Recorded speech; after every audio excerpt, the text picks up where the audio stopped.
That's the criticism that's been made, that they were rather slow off the mark. Personally, I think it's more important to get the right focus for your inquiries and your investigation. Secondly, I think people don't realise in a large organisation that it's actually quite hard to establish exactly what you do know, what you're aware of, and what the likely parameters of an investigation need to be. So I have some sympathy. Here's a new man on the job, and he's trial by fire. Well, I think the Newsnight investigation of the reasons why and the circumstances in which the investigation or the programme on Savile was called off, I mean, that they ought to be able to do, I would have thought, fairly fast. It's a question of establishing some facts. The culture, was the BBC tolerant of practices which shouldn't have been permitted? That, I think, is pretty open-ended and could be a lot harder, I think, to come, first of all, to define its limits, and secondly, to come to conclusions. I mean, my experience as a governor of the BBC was that Newsnight in particular had good editorial control, and it was a tough programme.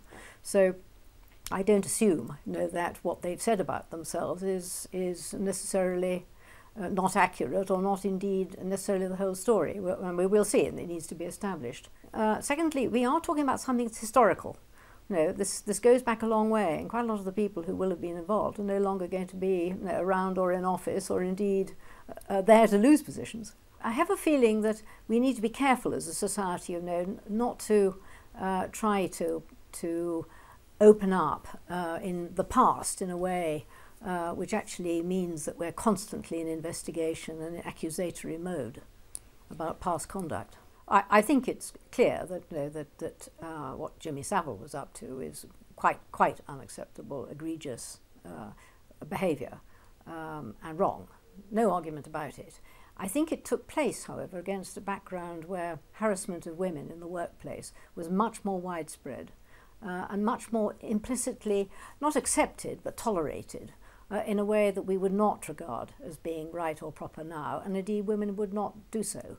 But I suspect some of the women who were troubled by him, harassed by him, or even worse, didn't actually say anything about it at the time. Some clearly did, but I think some did not, which is symptomatic, I think, of what was regarded by women as something they had to put up with, and men as something, well, that happens. I mean, this is difficult. This is a difficult moment.